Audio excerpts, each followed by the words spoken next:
નમસ્કાર, હું છું પરવીન પઠાણ અને ગુજરાતની વાત પ્રોગ્રામમાં તમારું સ્વાગત કરું છું. આજે આપણે આપણા આ પ્રોગ્રામમાં જાણીશું કે આપણા ગુજરાત રાજ્યમાં દિવસ દરમિયાન કઈ કઈ ઘટનાઓ બની છે અને કેવી રીતે બની છે, કયો છે સોશિયલ મીડિયાનો હોટ ટોપિક મુદ્દો.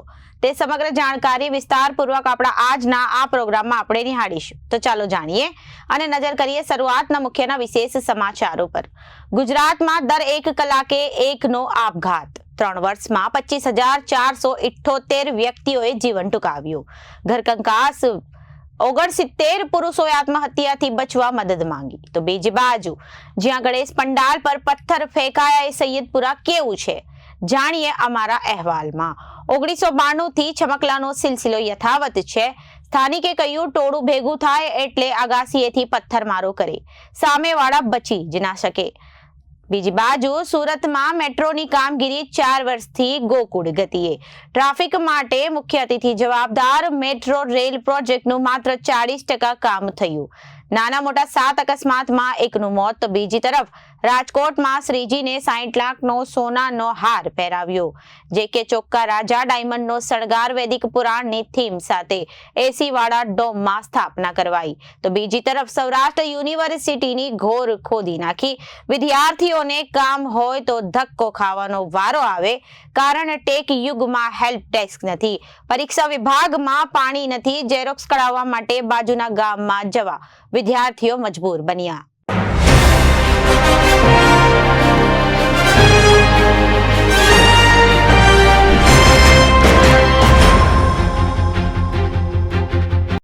હવે જોઈએ સમાચારો વિસ્તારથી. દર વર્ષે 10 સપ્ટેમ્બરે વિશ્વ આપઘાત નિવારણ દિવસ તરીકે મનાવવામાં આવે છે. લોકો સામાન્ય બાબતોમાં જીવનથી હારી જતા હોય છે અને મોતને વહાલું કરી લેતા હોય છે. આપઘાતના બનાવોની વાત કરવામાં આવે તો ગુજરાતમાં રોજ 24 લોકો પોતાનું જીવન ટૂંકાવે છે. સૌરાષ્ટ્રમાં છેલ્લા 4 મહિનામાં 170 થી વધુ લોકોએ આત્મહત્યા કરી છે. મોટા ભાગે ઘરકંકાસ, આર્થિક સંકટ, બેરોજગારી, પ્રેમ પ્રકરણ જેવા કારણો આપઘાત માટે જવાબદાર હોવાનું સામે આવ્યું છે. 104 મેડિકલ હેલ્પલાઇને ગુજરાતમાં છેલ્લા 5 વર્ષમાં કાઉન્સિલિંગની મદદથી 5,493 લોકોના જીવ બચાવ્યા છે. સપ્ટેમ્બર 2019 થી ઓગસ્ટ 2024 સુધીના સમયગાળામાં 104 હેલ્પલાઇન ઉપર સૌથી વધુ માનસિક બીમાર 2,977 વ્યક્તિએ કોલ કરીને કાઉન્સિલિંગ લીધું છે.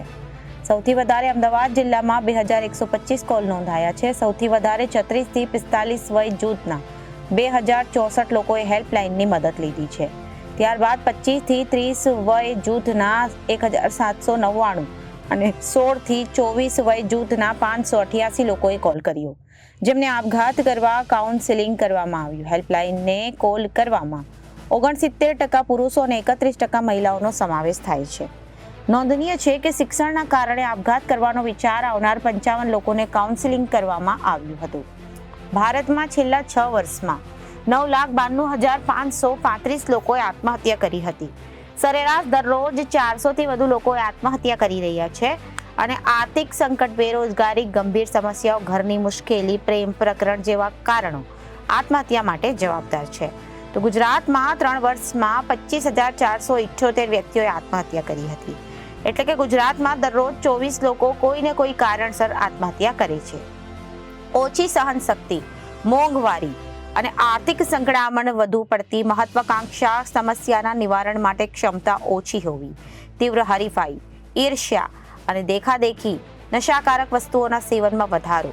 જ્યારે 104 પર કોલ આવે તો જોઈએ સોસાઇટ કોલ લાગે તો તેને તાત્કાલિક ક્લિનિકલ સાયકોલોજિસ્ટને ટ્રાન્સફર કરવામાં આવે છે અને તેને કાઉન્સેલિંગ આપવામાં આવે છે.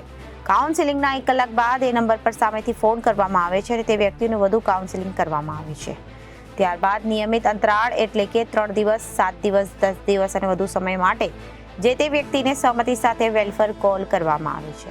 કોલરો એવું જણાવે છે કે હવે આપઘાતના વિચાર નથી આવતા અને સામાન્ય જીવન જીવવા લાગ્યા છે. ત્યાં સુધી તેમને વેલફેર કોલ કરવામાં આવે છે. રાજકોટમાં છેલ્લા 3 દિવસમાં 3 વિદ્યાર્થી સહિત 5 લોકોએ આત્મહત્યા કરી હોવાનું સામે આવ્યું છે. જેમાં ગત તારીખ 6 સપ્ટેમ્બરના રોજ રાજકોટ ભાવનગર હાઈવે પર આવેલી આરકે યુનિવર્સિટી હોસ્ટેલમાં 20 વર્ષીય વિદ્યાર્થીએ ગળે ફાંસો ખાઈ આપઘાત કરી લીધો હતો. તો તે જ દિવસે વાવડીમાં ધોરણ 12માં અભ્યાસ કરતી છાત્રાએ પણ ગળે ફાંસો ખાઈ જીવન ટૂંકાવ્યું હતું. તો 8 સપ્ટેમ્બરના રોજ રાજકોટ શહેરમાં રહેતા એનઆરકે યુનિવર્સિટીમાં જ અભ્યાસ કરતા તબીબી છાત્રનો સમાવેશ થાય છે. જ્યારે 8 સપ્ટેમ્બરના રવિવારે રાત્રિના 10:30 વાગે પિતાએ ઠપકો આપતા ધોરણ 6 ની વિદ્યાર્થીનીએ એસિડ પી આત્મહત્યાનો પ્રયાસ કર્યો હતો. મૂળ અમરેલી પંથકના નિખિલ દીપકભાઈ સોલંકી નામનો છાત્ર ભાવનગર રોડ પર ત્રાંબા નજીક આવેલી આરકે યુનિવર્સિટીમાં ફાર્મસીમાં બીજા વર્ષના ચોથા સેમેસ્ટરમાં અભ્યાસ કરતો હતો. ત્યાં જ હોસ્ટેલમાં રહેતો હતો અને નિખિલનો 6 સપ્ટેમ્બરના રોજ હોસ્ટેલના રૂમમાં ગળે ફાંસો ખાઈ હાલતમાં મૃતદેહ મળી આવ્યો. અંગેની જાણ થતાં હોસ્ટેલના ગૃહપતિ સહિતના લોકો દોડી ગયા હતા અને 108ને જાણ કરાતા તપાસી યુવકને મૃત જાહેર કરાયો હતો. બનાવના પગલે આજીડેમ 108ને જાણ કરતા તપાસી યુવકને મૃત જાહેર કરવામાં આવ્યો હતો અને પોલીસને જાણ કરવામાં આવી હતી અને પોલીસે મૃતદેહને પોસ્ટમોર્ટમ અર્થે ખસેડી જરૂરી કાર્યવાહી હાથ ધરી હતી. વાવડી ગામ વિસ્તારમાં શાયન રેસિડેન્સી પાસે રહેતી યશવી ગોંડલિયા નામની 17 વર્ષની સગીરા પોતાના ઘરે હતી. ત્યારે મધરાત્રે ચુંડળી વડે ગળે ફાંસો ખાઈને જીવન ટૂંકાવી લેતા પરિવારમાં અરેરાટી વ્યાપી જવા પામી હતી. પોલીસની પ્રાથમિક તપાસમાં મૃતક યશવીના પિતા નિલેશભાઈ રિક્ષા ચલાવી પરિવારનું ગુજરાન ચલાવે છે. યશવી 2 બહેનોમાં મોટી હતી અને ધોરણ 12માં અભ્યાસ કરતી હતી. આવાસ ક્વાર્ટર્સમાં 10મા માળે રહેતા નિલેશભાઈ ગોંડલિયા અને તેમની પત્ની 4થા માળે રહેતા સંબંધીને ત્યાં રાત્રિને સમય બેસવા માટે ગયા હતા અને પરત આવેલા ત્યાં દરમિયાન યશવી અને તેની બહેન વચ્ચે ખુશી વચ્ચે મોબાઈલ બાબતે ઝઘડો થયો હતો. મોબાઈલ બાબતે થયેલી રકઝકની માતાને જાણ કરી દેવાનું કહેતા યશવીએ ગળે ફાંસો ખાઈને જીવન ટૂંકાવ્યું. આણંદપરમાં દીવો લીવિયાપરામાં વિસ્તારમાં રહેતા રવજી ધીરુભાઈ ચૌહાણ નામનો 27 વર્ષનો યુવાન પોતાના ઘરે ત્યારે ઝેરી દવા પી લીધી હતી, જેથી યુવકને સારવાર માટે સિવિલ હોસ્પિટલ ખસેડવામાં આવ્યો. અહીં તેનું ટૂંકી સારવાર બાદ મોત નીપજ્યું હતું. આ મામલે કુવાડવા પોલીસે તપાસ કરતા જાણવા મળ્યું હતું કે મૃતક રવજીભાઈ ચૌહાણને સંતાનમાં એક પુત્ર અને એક પુત્રી છે. રવજીભાઈ ચૌહાણ મજૂરી કામ કરી પરિવારનું ગુજરાન ચલાવતો હતો. આત્મહત્યા કરવા પાછળનું કારણ પરિવારજનો પણ જાણતા ન હતા. પોલીસે મૃતદેહ પોસ્ટમોર્ટમ અર્થે ખસેડી જરૂરી કાર્યવાહી હાથ ધરી છે. સુરતનો વિકાસ ઔદ્યોગિક રીતે આજનો નથી પણ સદીઓનો જૂનો છે. એક સમય શહેરના બંદર ઉપર 84 દેશના વાવટા ફરકતા હતા. સમયના પ્રવાહ સાથે સુરતની તાસીર બદલાઈ ગઈ છે, પરંતુ 20મી સદીના કેટલાક કિસ્સાઓ આજે પણ આશ્ચર્યમાં મૂકી દે એવા છે. મુગલ કાળથી ઇતિહાસ એવી ઘટનાઓનો સાક્ષી રહ્યો છે જેના કારણે હિંસક બનાવો બનતા રહ્યા છે. આજે વૈમનસ્ય ઓછું થઈ ગયું છે, પરંતુ સદંતર દૂર થયું નથી, જેની આજે પણ કેટલાક વિસ્તારોમાં અસર જોવા મળે છે. 8 સપ્ટેમ્બરે રાત્રે સૈયદપુરામાં ગણેશ પંડાલમાં પથ્થરમારો થતા હિંસા શરૂ થઈ હતી. છેલ્લા 24 કલાકમાં સૌ કોઈના કાને શહેરના સૈયદપુરા વિસ્તારનું નામ પડી રહ્યું છે. આ ઘટનાના બનાવ પાછળનું જો કારણ જાણવું હોય તો પહેલા સૈયદપુરાનો ઇતિહાસ અને ભૂગોળ સમજવું પડે, જેથી આપણે જાણીએ આપણા અહેવાલમાં કે સૈયદપુરાની ભૌગોલિક પરિસ્થિતિ શું છે. સૈયદપુરા પોલીસ ચોકી પાસે ગણેશ પંડાલમાં જે ઘટના બની છે તેની આસપાસના વિસ્તારની ભૌગોલિક સ્થિતિ અંગે વાત કરીએ તો સૈયદપુરા પોલીસ ચોકીની અંદાજે 50 મીટરની ગોળ ફરતે મુસ્લિમ વસ્તી વધુ જોવા મળે છે. પોલીસ ચોકીની આસપાસ હજારોની સંખ્યામાં મુસ્લિમો રહે છે. સૈયદપુરા પોલીસ ચોકીથી આગળ તરફ જતા 50 મીટરના અંતર બાદ જમણી તરફ મૂળ સુરતીઓ અને હિન્દુઓના કેટલાક મકાનો આવેલા છે. મહદઅંશે આ વિસ્તારમાં મુસ્લિમોની સંખ્યા મોટા પ્રમાણમાં જોવા મળે છે. ગણેશ પ્રતિમા ઉપર પથ્થરમારો થયો તે વિસ્તારમાં મુસ્લિમોની સંખ્યા ખૂબ જ વધારે છે, જેથી કોમી રમખાણ જેવી સ્થિતિ ઝડપથી ઊભી થઈ જાય છે. સંવેદનશીલ વિસ્તારોમાં છમકલાઓ 1992માં જે પ્રકારની સુરત શહેરમાં ઘટના બની હતી ત્યારથી આજ સુધી નાના મોટા છમકલાઓ સતત થતા રહે છે. સુરતના સૈયદપુરા વિસ્તારમાં ચોક બજાર, કાદરસાની નાડ, રાંદેર, લિંબાયત સહિતના એવા કેટલાક વિસ્તારો છે કે જ્યાં સમયાંતરે કોમી છમકલા થતા રહે છે, જેને કારણે સુરત શહેરની શાંતિનો ભંગ થતો દેખાય છે. કોમી એકતા માટેના પ્રયાસો ઘણે અંશે સફળ પણ થયા છે. પહેલાની માફક વધુ કોમી તોફાનો થતા નથી, પરંતુ જ્યારે પણ આ વિસ્તારોની અંદર બે જૂથો વચ્ચે હિંસક ઘટનાઓ બને છે ત્યારે સમગ્ર શહેરમાં અજંપા પરિસ્થિતિનું નિર્માણ થઈ જાય છે. વર્ષોથી એક સરખી મોડેસ ઓપરેન્ડી સૈયદપુરામાં રહેતા મનોજ પટેલે જણાવ્યું હતું કે લોકોની ટોળું ભેગું થાય એટલે અગાસી ઉપર જઈ પથ્થરમારો કરવાની મોડેસ ઓપરેન્ડી છે. આથી સામેવાળાને બચવાનો ચાન્સ જ નથી રહેતો. એક સરખી રીતે કોમી તોફાન કરવાની ઘટના સમયાંતરે સામે આવતી રહે છે. આશ્ચર્યની વાત એ છે કે નાના બાળકોને જાણી જોઈને ઉપયોગ કરાતો હોય તેવું સ્પષ્ટ જણાય છે. ગત વખતે પણ નાના બાળકો દ્વારા સૈયદપુરા વિસ્તારમાં જે ઘટના બની હતી તેની બાજુના ગણેશ પંડાલમાં પથ્થર મારવામાં આવ્યા હતા. તોફાન ચાલુ કરાવવાથી લઈને તેને ભડકાવવા સુધી એક સરખી મોડેસ ઓપરેન્ડી જોવા મળી હતી. ટોળામાં એક સરખી રીતે એકત્રિત થઈ ચોક્કસ વર્ગના લોકોને મારવા માટે દોડી આવવું, તેમને ભગાવવા, ઈજા પહોંચાડવી, એટલું જ નહીં પરંતુ લોકો ઘર બહાર નથી નીકળતા. એ લોકો પોતાના ઘરની છત ઉપર જઈને પથ્થરમારો કરે છે, કાચની બોટલો ફેંકે છે. ભૂતકાળમાં તો એસિડની બોટલો ફેંકવાના પણ કિસ્સાઓ સામે આવ્યા હતા. આ વખતે પણ સૈયદપુરા પોલીસ ચોકીની આસપાસના વિસ્તારમાં ઘરની ઉપરથી એકાએક પથ્થરમારો શરૂ કરી દેવામાં આવ્યો હતો. જો આ પૂર્વ આયોજિત કાવતરું ન હોય તો આવી રીતે એકાએક પથ્થરમારો કેવી રીતે શરૂ થઈ શકે છે તે મોટી આશ્ચર્યની વાત છે. સ્થાનિક રહેવાસી મનોજ પટેલે જણાવ્યું કે 1955 થી અમે સુરતમાં રહીએ છીએ. અનેક વખત કોમી તોફાનો વિસ્તારમાં થયા છે. જ્યારે અમે નાના હતા ત્યારે આ પ્રકારની ઘટનાઓ અહીં બનતા જોઈ હતી. અમારા વડીલો ત્યારે પણ ગણપતિ સ્થાપના કરતા હતા અને એ સમય દરમિયાન પણ આ પ્રકારના સામાજિક તત્વો દ્વારા ઘટનાને અંજામ આપવામાં આવતી હતી અને ત્યારબાદ તેનું સ્વરૂપ ખૂબ મોટું થઈ જતું હતું, જેના કારણે બે જૂથો વચ્ચે ભારે ટકરાવ થતો હતો. ખાસ કરીને તહેવારો દરમિયાન આ પ્રકારની ઘટનાઓને અસામાજિક તત્વો દ્વારા અંજામ આપવામાં આવતો હોય છે, જેથી એક ચોક્કસ ધર્મની લાગણી દુભાય અને કોમી ચમકલા સમગ્ર શહેરમાં શરૂ થઈ જાય એવી સ્થિતિનું નિર્માણ થતું હોય છે. આજે અમારા સૈયદપુરા વિસ્તારમાં જે ઘટના બની છે તેને લઈને જૂની ભૂતકાળની યાદો ફરીથી એકવાર તાજી થઈ ગઈ છે. ભૂતકાળમાં એક ચોક્કસ વર્ગના લોકો દ્વારા ટીખણખોરી કરવામાં આવતી હતી. સ્થાનિકના કહેવા મુજબ ગણપતિ ઉત્સવ દરમિયાન કાકરી ચાળો વિધર્મીઓ દ્વારા કરવામાં આવતા હોય છે. આ માત્ર કોઈ આક્ષેપ નથી પરંતુ સત્ય હકીકત છે. આ બાબતને કોઈ પણ વ્યક્તિ નકારી શકે તેમ નથી. હાલની જે ઘટના બની છે તેમાં વિધર્મીઓનું ષડયંત્ર છે. તે સ્પષ્ટ આટલા માટે જણાવાયું છે કે ગત વર્ષે પણ આ જ રીતે શ્રીજીની પ્રતિમા ઉપર પથ્થરમારો કરવામાં આવ્યો. ત્યારે પણ આ વિસ્તારના લોકોએ ખૂબ જ શાંતિ જાળવી હતી અને વધુમાં તેમણે જણાવ્યું હતું કે આ વખતે ફરીથી શાંતિ ભંગ થાય તેવી પૂરેપૂરી સ્થિતિ છે. મૂર્તિ ઉપર પથ્થર મારવામાં આવ્યો છે તે મૂર્તિની નજીક આવેલા અન્ય ગણેશ મંડળ દ્વારા મૌખિક રીતે પોલીસને વાત કરીને 2 દિવસ પહેલા જ બંદોબસ્ત લઈ લેવામાં આવ્યો, કારણ કે અમને શંકા હતી કે ગત વર્ષે અમને શ્રીજીની પ્રતિમા ઉપર કેટલાક વિધર્મીઓ દ્વારા પથ્થર મારવામાં આવ્યા હતા. આ વખતે પણ એ જ પ્રકારની ઘટના બની છે. સતર્કતાને કારણે અમને ત્યાં ઘટના ન બની પરંતુ તેના નજીક આવેલા અન્ય ગણેશ પંડાલમાં આખરે આ ઘટના બની જ રહી છે. એક ચોક્કસ વર્ગના છોકરાઓ રિક્ષામાં બેસીને આવે છે અને ઘટનાને અંજામ આપે છે અને તેનું પરિણામ સ્વરૂપે આખા શહેરમાં કોમી તોફાન ફાટી નીકળે છે તેવી સ્થિતિનું સર્જન થાય છે. ભૂતકાળમાં થયેલી ઘટનાનું બરાબર પુનરાવર્તન કરવામાં આવ્યું હોય તેવું સ્પષ્ટ દેખાય છે. વારંવાર તહેવારો દરમિયાન આ પ્રકારે ચમકલાઓ કરવામાં આવી રહી. સ્થાનિક રહેવાસીઓએ જણાવ્યું હતું કે અન્ય એક વિસ્તારમાં પણ નાના બાળકો દ્વારા શ્રીજીની પ્રતિમાને ખંડિત કરવાનો પ્રયાસ કર્યો અને તેના ઉપર પથ્થરમારો કરવામાં આવ્યો હતો, પરંતુ સ્થિતિ બગડે નહીં તે માટે આ બાબતને તે જ ગણેશ મંડળ દ્વારા દબાવીને રાખવામાં આવી. સૈયદપુરાની ઘટનાના આ જ પ્રકારે બની જે લોકોના પ્રકાશમાં આવી છે. ભૂતકાળમાં 2003માં જ્યારે વરિયાવી બજારની આસપાસ ઘટના બની હતી ત્યારે સ્થાનિક લોકોના ટોળે ટોળા એકત્રિત થઈ જતા હતા અને ગણપતિ પ્રતિમા ઉપર હુમલો કરવામાં આવતો હોય તે પ્રકારની સ્થિતિનું નિર્માણ હતું. ઘણી વખત વિસર્જન દરમિયાન પથ્થરમારો કરવામાં આવતો હતો. આવી અનેક ઘટનાઓ સતત બનતી રહી છે. સુરત શહેરમાં મેટ્રો રેલની કામગીરી વિતેલા 4 વર્ષોથી ગોકુળ ગતિએ ચાલી રહી છે. માસ ટ્રાન્સપોર્ટની દિશામાં આકાર પામી રહેલા મેટ્રો રેલ પ્રોજેક્ટ પૂર્ણ થાય પછી લોકોને કેવી અને કેટલી સુવિધા મળશે એ તો ભવિષ્યની વાત છે, પરંતુ વર્તમાન સમયે મેટ્રોની કામગીરીથી શહેરીજનોને જોખમ અને જોખમ બંને મળી રહ્યા છે. મેટ્રોની 4 વર્ષથી ચાલી રહેલી કામગીરી વચ્ચે આજ દિન સુધી માત્ર 40% કામ થયું છે. તેની સામે અત્યાર સુધી નાના મોટા 7 અકસ્માત થયા છે, જેમાં એક નિર્દોષ યુવાનનો ભોગ પણ લેવાયો છે.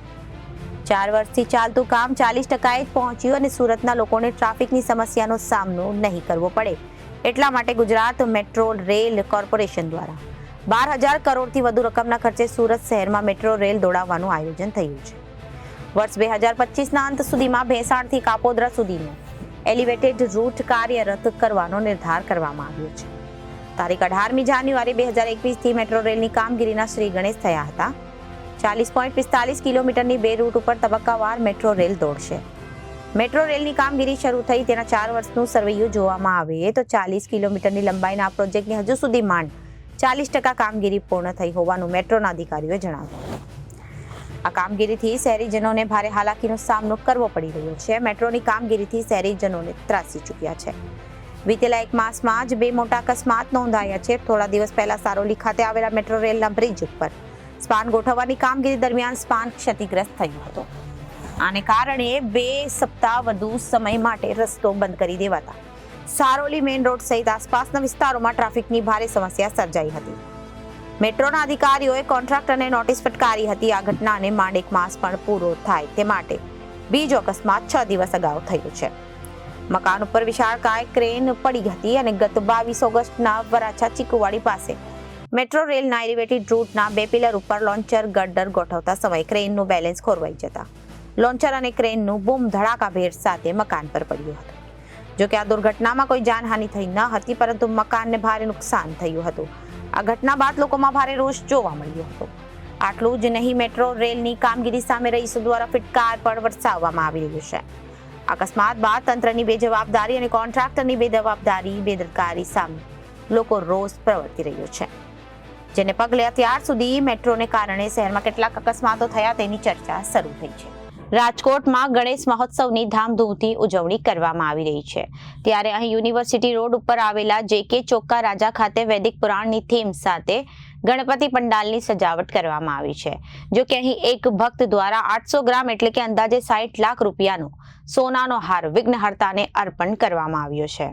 આ સાથે જ ગણપતિના બાજુબંધ અને ડાયમંડનો અદ્ભુત શણગાર કરવામાં આવ્યો છે. ગણપતિની આસપાસ લાઈવ ઉંદરો ફરતા હોય તેવો નજારો જોવા મળી રહ્યો છે. TRP ગેમ ઝોન અગ્નિકાંડને લઈ આગની ઘટના બને તો તેને બુઝાવવા અગ્નિશામક યંત્ર રાખવામાં આવે છે. તો બીજી તરફ CCTV પણ સજ્જ કરાયા છે. જો કે આ 10 દિવસ દરમિયાન 35 લાખ જેટલો ખર્ચ કરવામાં આવશે. AC વાળા ડોમમાં 9 ફૂટના ગણપતિની સ્થાપના કરવામાં આવી. રાજકોટના યુનિવર્સિટી રોડ પર JK ચોક ખાતે શિવશક્તિ યુવા ગ્રુપ દ્વારા વખતે 15મા વર્ષે JK ચોકા રાજા ગણપતિ મહોત્સવનું આયોજન કરવામાં આવ્યું છે. આ વર્ષે વૈદિક થીમ સાથે ડેકોરેશન કરવામાં આવ્યું છે, જેમાં નાળાછડી, રુદ્રાક્ષ, સ્વાસ્તિક જેવું ડેકોરેશન કરાયું છે. આ મહોત્સવમાં 50 ફૂટ આડો અને 80 ફૂટ લાંબો AC વાળો ડોમ તૈયાર કરવામાં આવ્યો છે. ગણપતિ દાદાની 9 ફૂટની મૂર્તિ મૂકવામાં આવી છે અને મૂર્તિના ફરતે આખો દિવસ 8 જેટલા સફેદ ઉંદર પ્રદક્ષિણા કરી રહ્યા છે. આ આયોજન દિવસ હનુમાન ધારા ખાતે વિસર્જન કરવામાં આવશે અને 10 દિવસ બાદ કુલ 35 લાખનો ખર્ચ કરવામાં આવશે. દરરોજ સાંજે 8 વાગ્યે મહાઆરતી અને 9 થી 12 વાગ્યા દરમિયાન સાંસ્કૃતિક કાર્યક્રમનું આયોજન કરવામાં આવ્યું છે. આયોજક બલરાજસિંહ રાણાએ જણાવ્યું હતું કે આ વખતે ગણપતિ દાદાનો ડાયમંડથી શણગાર કરવામાં આવ્યો છે. એક ભક્ત દ્વારા ગણપતિ દાદાને 800 ગ્રામ સોનાનો હાર પહેરાવ્યો છે. આ વખતે સનાતન ધર્મનો નારો લગાવવામાં આવ્યો અને વૈદિક પુરાણની થીમ પર ડેકોરેશન કરવામાં આવ્યું, જેમાં સ્વાસ્તિક, નાળાછડી અને મંદિરની માફક ઘંટ રાખવામાં આવ્યા છે અને દરરોજ અહીં રાજકોટ ઉપરાંત બહાર ગામથી પણ ભાવિકો દર્શન માટે આવે છે. દરરોજ અંદાજે 50,000 ભાવિકો દર્શનનો લાભ લે છે. TRP ગેમ ઝોન અગ્નિકાંડને ધ્યાનમાં રાખી ફાયર સેફટી માટેના સાધનો પણ રાખવામાં આવ્યા અને સાથે જ CCTV પણ રાખવામાં આવ્યા છે. તેમણે વધુમાં જણાવ્યું હતું કે અહીં દરરોજ અલગ અલગ સાંસ્કૃતિક કાર્યક્રમો રાખવામાં આવે, જેમાં સોમવારે નાસિક ઢોલ અને બાળકો માટે ગેમ્સ, 10 સપ્ટેમ્બરના દીકરો ભૂલ્યો મા બાપને નાટક નવીન વ્યાસ દ્વારા પ્રસ્તુત કરવામાં આવશે અને 11 સપ્ટેમ્બરે પાણીપુરી અને લાડુ કોમ્પિટિશન અને 12 સપ્ટેમ્બરે 15 વર્ષથી નીચેના બાળકો માટે ડાન્સ કોમ્પિટિશન, 13 સપ્ટેમ્બરે ફક્ત બહેનો માટે દાંડિયા રાસ છે, 14 સપ્ટેમ્બરે સુરેશ રાવળ, હાજી રમકડું, સાગર મેસવાણિયા અને જયદીપ ખુમાર દ્વારા લોક ડાયરો પ્રસ્તુત કરવામાં આવશે અને 15 સપ્ટેમ્બરના રામા મંડળ, તો 16 સપ્ટેમ્બરમાં karaoke night, blood donation camp અને લકી ડ્રો થશે અને 17 સપ્ટેમ્બર વિસર્જન યાત્રા કાઢી હનુમાન ધારા ખાતે ગણેશજીની મૂર્તિનું વિસર્જન કરવામાં આવશે. આ ઉપરાંત અન્ય આયોજક કુલદીપસિંહ જાડેજાએ જણાવ્યું આ વખતે JK ચોકના ગણપતિ 9 ફૂટના છે. મૂર્તિને ડાયમંડથી શણગાર કરવામાં આવ્યો છે. વિઘ્નહર્તા સાફામાં સજ્જ છે. એક હાથમાં ત્રિશૂલ, એક હાથમાં ફરસી. આ વખતે અમારા એક ભક્ત દ્વારા ગણપતિ દાદાને સોનાનો હારનો શણગાર કરવામાં આવ્યો છે. રૂપિયા 30,000ના ડાયમંડનો શણગાર અને 800 ગ્રામ સોનાનો હાર, જે લાખોની કિંમતનો છે, તે પણ ગણપતિ દાદાને ચડાવવામાં આવ્યો છે. હિન્દુ રાષ્ટ્રની ભાવના સાથે આ વખતે વૈદિક પુરાણની થીમ પણ રાખવામાં આવી છે. જ્યારે લાઈવ ઉંદરો તો ખરા જ, જો કે કુલદીપસિંહ જાડેજા અને બલરાજસિંહ રાણા, જો કે જાડેજા, સત્યરાજસિંહ ઝાલા અને હિરેન બોદરા અને વિરેન્દ્રસિંહ ઝાલા દ્વારા JK ચોક રાજા ગણેશ મહોત્સવનું આયોજન કરવામાં આવ્યું છે. આજના ટેકનોલોજીના યુગમાં દરેક જગ્યાએ રૂબરૂ જવાની જરૂર નથી રહી, કેમ કે તમે ઓનલાઈન મોટાભાગનું તમામ કામ કરી શકો છો. ત્યારે સૌરાષ્ટ્ર યુનિવર્સિટી જાણે કે બાબા આદમના જમાનામાં પહોંચી ગઈ હોય તેમ લાગે છે. આ અમે નથી કહેતા, પણ સૌરાષ્ટ્ર યુનિવર્સિટીના લાલિયાવાડીનો અનુભવ કરી ચૂકેલા યુનિવર્સિટીના વિદ્યાર્થીઓ જ કહી રહ્યા છે. કારણ કે એ છે કે ટેક યુગમાં હેલ્પ ડેસ્ક નથી, પરીક્ષા વિભાગમાં પાણીની કોઈ સુવિધા નથી, જેના લીધે વિદ્યાર્થીઓને ભારે મુશ્કેલીઓનો સામનો કરવો પડી રહ્યો છે. અને જો ઝેરોક્સ કઢાવવી હોય તો બાજુના મંજુકા ગામે જવું પડે છે. લોકો કહી રહ્યા છે કે એક સમય એ ગ્રેડ ગણાતી સૌરાષ્ટ્ર યુનિવર્સિટી ઘોર ખોદી રહી છે. હેલ્પલાઇનના 4 નંબરોમાંથી એક પણ નંબર પર ફોન લાગતો નથી. સૌરાષ્ટ્ર યુનિવર્સિટી સંકલન રાજકોટ, અમરેલી, દિગ્વિજય ગ્રામ, જામનગર, મોરબી અને સુરેન્દ્રનગર જિલ્લાની 235 જેટલી કોલેજો આવેલી છે અને તેમાં અંદાજે 2.5 લાખ વિદ્યાર્થી અભ્યાસ કરી રહ્યા છે. આ વિદ્યાર્થીઓને પરીક્ષા વિભાગને લાગતા અલગ અલગ કામો માટે સૌરાષ્ટ્ર યુનિવર્સિટીએ કેમ્પસમાં આવવું પડે છે. પરંતુ આ યુનિવર્સિટીમાં સ્થાપના કળાની અત્યાર સુધીમાં વિદ્યાર્થીઓના પ્રશ્નોના નિરાકરણ માટે હેલ્પ ડેસ્ક પણ શરૂ કરવામાં આવી. પરીક્ષા વિભાગની વિન્ડો પાસે હેલ્પલાઇન નંબરોનું બોર્ડ તો પણ તેમાં 4માંથી એક પણ નંબર પર ફોન નથી લાગતા, જેને લીધે દરરોજ 500 જેટલા વિદ્યાર્થીઓને સૌરાષ્ટ્ર યુનિવર્સિટી સુધી ધક્કો ખાવો પડે છે, જેમાં બહાર ગામથી આવતા વિદ્યાર્થીઓને સવારથી સાંજ સુધી રોકવું પડે છે. પરીક્ષા વિભાગ પાસે પીવાના પાણીની કોઈ સુવિધા નથી અને કેમ્પસમાં 1 વર્ષથી વધુ સમયથી ઝેરોક્સની દુકાન બંધ હોવાથી વિદ્યાર્થીનીઓ ઝેરોક્સ કરાવવા માટે મંજુકા ગામ સુધી જવું પડે છે. કોઈ પણ જગ્યાએ જવાબ યોગ્ય રીતે મળતો નથી. આ અંગે વિદ્યાર્થી ધ્રુવ બારેજાએ જણાવ્યું હતું કે હું સુરત રહું છું અને ત્યાંથી અહીં સૌરાષ્ટ્ર યુનિવર્સિટીમાં સેમિસ્ટર 6ના પરિણામ માટે આવ્યો છું. હું રાજકોટથી શહેરની વેલ નોન કોલેજમાં BScમાં અભ્યાસ કર્યો હતો. મને સેમિસ્ટર 3ના પરિણામમાં ઇન્ટરનલ માર્કમાં ગેરહાજર લખેલું આવ્યું. જો કે માર્ક ચેન્જ કર્યા બાદ મારે સુધારા સાથેની સેમિસ્ટર 6ની માર્કશીટ લેવી પડી હતી. જેથી હું અહીં માર્કશીટ લેવા આવ્યો તો કહેવામાં આવ્યું કે કોલેજથી વિદ્યાર્થીઓને માર્કશીટ લઈ ગયા છે અને કોલેજવાળા એવું કહે છે કે અમારી પાસે રિઝલ્ટ જ આવ્યું નથી. સૌરાષ્ટ્ર યુનિવર્સિટીમાં હેલ્પ સેન્ટર ન હોવાથી કોઈ પણ જગ્યાએથી જવાબ યોગ્ય રીતે મળતો નથી. અહીંથી એવો પણ જવાબ મળ્યો કે તમે ફી કોલેજમાં ભરો છો તો કોલેજવાળાને કહો કે તે ધક્કા ખાય. મેં બીજી વખત સૌરાષ્ટ્ર યુનિવર્સિટીમાં ધક્કો ખાધો છે. જ્યારે અન્ય વિદ્યાર્થીએ નાગેશ પરમારે જણાવ્યું કે સૌરાષ્ટ્ર યુનિવર્સિટી સંલગ્ન મોરબીની કોલેજમાં અભ્યાસ કરું છું. BComનો અભ્યાસ કરેલો છે, જેમાં એક સેમિસ્ટરમાં એક વિષયમાં નાપાસ થયો હતો. ત્યારબાદ પરીક્ષા આપી પાસ થયો હતો, જેથી પરિણામમાં સુધારા કરવા માટે સવારથી હું આવ્યો છું, પરંતુ સાંજે 5 વાગ્યે રિઝલ્ટ મળશે એવું કહેવામાં આવ્યું છે અને આજે LLBમાં એડમિશન મેળવવા માટેનો છેલ્લો દિવસ છે. જેથી મેં મોડું પરિણામ મળશે તો LLBનું એડમિશન અટકી જશે. અહીં વિદ્યાર્થીઓ માટે હેલ્પ ડેસ્ક રાખવામાં આવે તો તેઓ પ્રશ્ન તુરંત દૂર કરી શકે છે તેમ છે. જ્યારે એડવોકેટ કિરીટ ગોહિલે જણાવ્યું હતું કે સ્ટુડન્ટ સ્પોર્ટ્સ સેન્ટર ચલાવું છું. અન્ય યુનિવર્સિટીમાં સૌરાષ્ટ્ર યુનિવર્સિટીમાં પ્રવેશ મેળવવા માંગતા વિદ્યાર્થીઓ કે જેઓ પ્રોવિઝનલ એલિજિબિલિટી સર્ટિફિકેટ લેવાનું હોય છે, એક વિદ્યાર્થીનું પ્રોવિઝનલ એલિજિબિલિટી સર્ટિફિકેટ ન નીકળવાનો પ્રશ્ન છે તો અહીં પૂછવામાં આવે તો જવાબ મળે કે તમારે ઓફર લેટર અપલોડ કરવાનો છે. પરંતુ જે વિદ્યાર્થીઓ ડાયરેક્ટ કોલેજમાંથી એડમિશન લેતા હોય છે તેઓને ઓફર લેટર હોતો નથી, જેથી વિદ્યાર્થીઓને આ પ્રકારના પ્રશ્નો માટે હેલ્પ ડેસ્ક હોવું જોઈએ. અહીં લખેલા હેલ્પલાઇન નંબરોમાં અમુક બંધ આવે છે તો અમુકમાં કોઈ ફોન ઉપાડતું નથી. સૌરાષ્ટ્ર યુનિવર્સિટીના કેમ્પસમાં ઝેરોક્સની કોઈ જ સુવિધા નથી. અગાઉ એક દુકાન હતી તે બંધ થઈ ગઈ, જેથી બહાર ગામથી આવતા વિદ્યાર્થીઓને ઝેરોક્સ કરાવવા માટે મંજુકા સુધી ચાલીને જવું પડે છે. જ્યારે વિદ્યાર્થી નેતા અને સૌરાષ્ટ્ર કોંગ્રેસ પ્રવક્તા રોહિત રાજપૂતે જણાવ્યું કે સૌરાષ્ટ્ર યુનિવર્સિટી સંલગ્ન 235 જેટલી કોલેજોમાંથી દરરોજ 500થી વધુ વિદ્યાર્થીઓ માર્કશીટમાં સુધારા સહિતના કામોમાં આવતા હોય છે અને અહીં પરીક્ષા વિભાગની બારીએથી બહાર ગામથી આવતા વિદ્યાર્થીઓનો સાંજનો સમય આપવામાં આવે છે, જેથી સવારથી સાંજ સુધી વિદ્યાર્થીઓ હેરાન થાય છે. 200 કિલોમીટર દૂર રહેતી દીકરીઓને તો ઘરે પહોંચવામાં ખૂબ જ તકલીફો પડે છે. અહીં સ્ટુડન્ટ હેલ્પ ડેસ્ક શરૂ કરવું જોઈએ, જેથી વિદ્યાર્થીઓના પ્રશ્નોનું તાત્કાલિક નિવારણ આવી શકે. વધુમાં તેમણે જણાવ્યું હતું કે હેલ્પલાઇન નંબર આપવામાં આવે તો તે પણ બંધ આવે છે, જેથી સૌરાષ્ટ્ર યુનિવર્સિટી દ્વારા એમ ઓનલાઈન નહીં કરી શકે તે ફરિયાદનું નિવારણ કરવામાં આવે. નિવારણ આવે તો કેટલાક દિવસમાં વિદ્યાર્થીઓની સમસ્યા દૂર થાય અને કુલપતિ અને કુલસચિવ પણ જોઈ શકે તેવી વ્યવસ્થા થાય તે ખૂબ જરૂરી છે. દરરોજ વિદ્યાર્થી નેતા તરીકે અનેક વિદ્યાર્થીઓનો ફોન આવે છે. વિદ્યાર્થીઓને ઝેરોક્ષ કરાવવા માટે દૂર સુધી જવું પડે છે. સામાન્ય ગણાતી પીવાના પાણીની સુવિધા પણ આ પરીક્ષા બારી પાસે રાખવામાં આવી નથી. સૌરાષ્ટ્ર યુનિવર્સિટીના પરીક્ષા નિયામક દ્વારા અગાઉ રાજકોટ સહિત યુનિવર્સિટી સંલગ્ન જિલ્લાઓમાં હેલ્પ ડેસ્ક શરૂ કરવાનું એલાન કરાયું હતું. 2 કાર્યકારી કુલપતિ બદલાઈ ગયા હતા, છતાં પરીક્ષા નિયામક નિલેશ સોની હેલ્પ ડેસ્ક શરૂ કરવામાં નબળા પુરવાર થયા. દરમિયાન કાર્યકારી કુલપતિ ડોક્ટર કમલ ડોડિયાએ જણાવ્યું હતું કે હેલ્પલાઇન નંબર બંધ હોવા બાબતે તપાસ કરી લઉં છું. હું જિલ્લા કક્ષાએ છેલ્લી વખત હેલ્પ ડેસ્ક બાબતે પણ વિચારણા કરવામાં આવશે. NIRF national institute for ranking framework દ્વારા 2024ની દેશની ટોપ શૈક્ષણિક સંસ્થાના રેન્કિંગ જાહેર કરાયા, જેમાં overall university, engineering, management, college, pharmacy, medical, law, architectural, dental અને રિસર્ચ સામેલ છે. છેલ્લા ઘણા સમયથી ગુજરાતના શિક્ષણને લઈ અનેક ચર્ચાઓ જાગી છે. ત્યારે NIRFના 2024ના રેન્કિંગમાં યુનિવર્સિટીની કેટેગરીમાં રાજ્યની એકમાત્ર સરકારી યુનિવર્સિટી ગુજરાત યુનિવર્સિટી ટોપ 100 યુનિવર્સિટીમાં 76મા ક્રમે સ્થાન મેળવ્યું. રાજ્યની અન્ય કોઈ પણ યુનિવર્સિટીએ ટોપ 100માં સ્થાન મળ્યું નથી. તો અત્યારે ગુજરાતની વાતમાં વિરામ લઈએ. વધુ સમાચારો માટે જોતા રહો જનાદેશ ન્યૂઝ. નમસ્કાર.